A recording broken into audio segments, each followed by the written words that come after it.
ಶ್ರೀ ಗುರುಭ್ಯೋ ನಮಃ. ಹರಿ ಓಂ.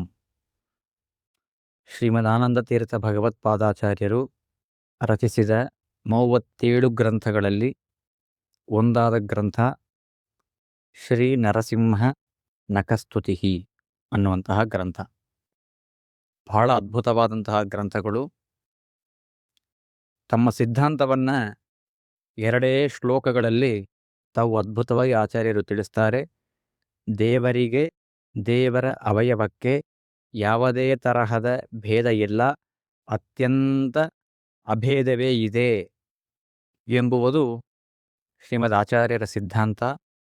ಆ ಸಿದ್ಧಾಂತವನ್ನು ನರಸಿಂಹ ಸ್ತುತಿ ಅಂತ ಮಾಡದೆ ನರಸಿಂಹ ನಖಸ್ತುತಿ ಅಂತ ಮಾಡಿ, ದೇವರಿಗೂ ದೇವರ ಉಗುರಿಗೂ ಅತ್ಯಂತ ಅಭೇದ ಇದೆ ಅಂತ ನಮಗೆ ತಿಳಿಸಿಕೊಟ್ಟಿದ್ದಾರೆ.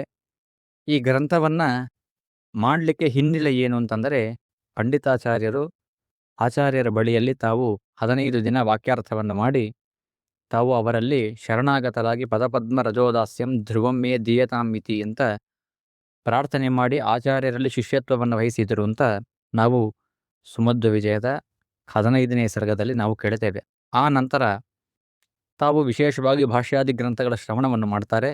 ಆಚಾರ್ಯರ ಒಟ್ಟಿಗೆ ಸಂಚಾರವನ್ನು ಮಾಡ್ತಾ ತಾವು ಬದರಿಕಾಶ್ರಮಕ್ಕೆ ಹೋಗ್ತಾರೆ.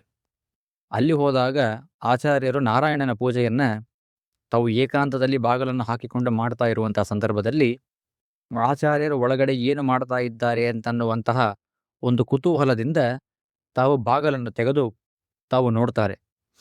ನೋಡಿದಾಗ ಬಹಳ ಆಶ್ಚರ್ಯವಾಗ್ತದೆ. ಹನುಮಂತ ದೇವರಾಗಿದ್ದು ತಾವು ರಾಮದೇವರನ್ನ, ಭೀಮಸೇನನಾಗಿದ್ದು ಕೃಷ್ಣನನ್ನ, ಮಧ್ವರಾಗಿದ್ದು ವೇದವ್ಯಾಸ ದೇವರನ್ನ ಪೂಜೆ ಮಾಡುವಂತಹ ದೃಶ್ಯವನ್ನು ಕಂಡು ಸಾಕ್ಷಾತ್ ಇವರೇ ವಾಯುದೇವರು, ಈ ವಾಯುದೇವರ ಉಪಾಸನೆಯನ್ನ ಪ್ರತಿಯೊಬ್ಬರೂ ಮಾಡಬೇಕು ಅಂತ ನಮಗೆ ಛಾಂದೋಗ್ಯ ಉಪನಿಷತ್ ತಿಳಿಸ್ತದೆ. ಹಾಗಾಗಿ ಈ ವಾಯುದೇವರ ಉಪಾಸನೆಯನ್ನ ಮಾಡಿ ಎಲ್ಲರೂ ಕೂಡ ತಮ್ಮ ಸಾಧನೆಯನ್ನ ಪೂರ್ತಿ ಮಾಡಿಕೊಳ್ಳಬೇಕು. ವಾಯು ಜೀವೋತ್ತಮತ್ವ ಜ್ಞಾನವೂ ಕೂಡ ಹರಿಸರ್ವೋತ್ತಮತ್ವ ಜ್ಞಾನದಂತೆ ತುಂಬ ಮುಖ್ಯವಾದದ್ದು ಅಂತ ಛಾಂದೋಗ್ಯ ಉಪನಿಷತ್ತು ತಿಳಿಸುವಂತೆ ಸರ್ವದೇವೋತ್ತಮೇ ವಿಷ್ಣು ಉಪಾಸೀತ ತಥೋಧಿಕಂ ಎಂಬುದಾಗಿ ಛಾಂದೋಗ್ಯ ಉಪನಿಷತ್ ಭಾಷ್ಯದಲ್ಲಿ ಆಚಾರ್ಯರು ನಮಗೆ ತಿಳಿಸ್ಕೊಡ್ತಾರೆ. ಹಾಗಾಗಿ ಆ ವಾಯುದೇವರ ಚೆನ್ನಾಗಿ ಉಪಾಸನೆ ಮಾಡಬೇಕು. ವಾಯುದೇವರು ಯಾಕೆ ಜೀವೋತ್ತಮರು ಅಂತ ಎಲ್ಲರೂ ಕೂಡ ವಿಶೇಷವಾಗಿ ತಿಳಿಯಬೇಕು. ಅವರ ಅನುಗ್ರಹವಾಗಬೇಕು. ವಿಷ್ಣುರ್ಹಿದಾತ ಮೋಕ್ಷಸ್ಯ ವಾಯುಶ್ಚ ತದನುಜ್ಞೇಯ ಅಂತ ಹೇಳಿದಂತೆ ಮೋಕ್ಷವಾಗಬೇಕಾದರೆ ವಾಯುದೇವರ ಅನುಗ್ರಹ ವಿಶೇಷವಾಗಿ ಬೇಕು. ಅದು ಆಗಬೇಕಾದರೆ, ವಿಶೇಷ ಜ್ಞಾನ ಬರಬೇಕಾದರೆ ಅವರ ಸ್ತೋತ್ರವನ್ನು ಮಾಡಿದಾಗ ಮಾತ್ರ ಸಾಧ್ಯ ಅಂತ ಭಾವಿಸಿದ ಪಂಡಿತಾಚಾರ್ಯರು ಮೊಟ್ಟ ಮೊದಲಿಗೆ ಪಾಂತ್ವಸ್ಮಾನ್ ಪುರುಹೂತ ಭೈರಿಬಲವನ್ ಎಂಬ ಶ್ಲೋಕವನ್ನು ರಚನೆ ಮಾಡಿ, ಮುಂದೆ 41 ಶ್ಲೋಕಗಳಿಂದ ಕೂಡಿದಂತಹ ವಾಯುಸ್ತುತಿ ಅಂತನ್ನುವಂತಹ ಗ್ರಂಥವನ್ನು ರಚನೆ ಮಾಡಿ ಆಚಾರ್ಯರಲ್ಲಿ ಆ ಗ್ರಂಥವನ್ನು ತೋರಿಸಿ ತಾವು ಸಮರ್ಪಣೆ ಮಾಡ್ತಾರೆ. ಆಚಾರ್ಯರು ನೋಡ್ತಾರೆ, ಈ ಒಂದೊಂದು ಶ್ಲೋಕಗಳು ತುಂಬ ಅದ್ಭುತವಾಗಿದೆ, ಆದರೆ ದೇವರ ಸ್ತೋತ್ರವನ್ನು ಮಾಡದೆ ನಮ್ಮ ಸ್ತೋತ್ರವನ್ನು ಮಾಡಬಾರದು. ಈ ಒಂದೊಂದು ಶ್ಲೋಕಕ್ಕೆ ಒಂದೊಂದು ಅಭೀಷ್ಟ ವರವನ್ನು ಆಚಾರ್ಯರು ನೀಡಿ, ಈ ಸ್ತೋತ್ರವನ್ನು ಪಠನೆ ಮಾಡೋಕ್ಕಿಂತ ಪೂರ್ವದಲ್ಲಿ ನರಸಿಂಹದೇವರ ನಖಸ್ತುತಿಯನ್ನು ಮಾಡಿ ದೇವರ ಸ್ತೋತ್ರವಾದ ಮೇಲೇ ನಮ್ಮ ಸ್ತೋತ್ರವನ್ನು ಮಾಡಬೇಕು.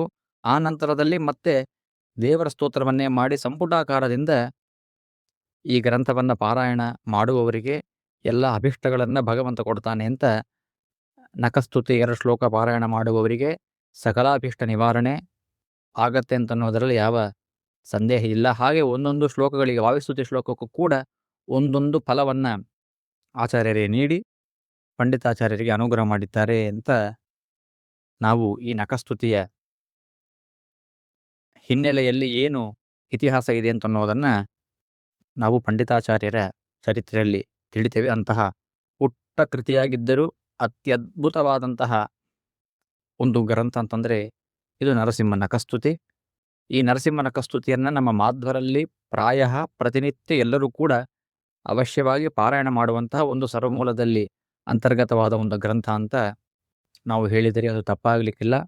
ಅಂತಹ ಗ್ರಂಥದ ವಿಶೇಷ ಜ್ಞಾನವನ್ನು ಕೊಟ್ಟು ಆ ನಮ್ಮ ಗುರುಗಳ ಆಚಾರ್ಯರ ಹೃತ್ಕಮಲ ನಿವಾಸಿಯಾದ ಲಕ್ಷ್ಮೀ ನರಸಿಂಹ ನಮ್ಮ ಸಕಲ ವಿಘ್ನಗಳನ್ನು ಪರಿಹಾರ ಮಾಡಲಿ ಅಂತ ಪ್ರಾರ್ಥನೆಯನ್ನು ಮಾಡೋಣ. ಶ್ರೀಕೃಷ್ಣ ಅರ್ಪಣಮಸ್ತು.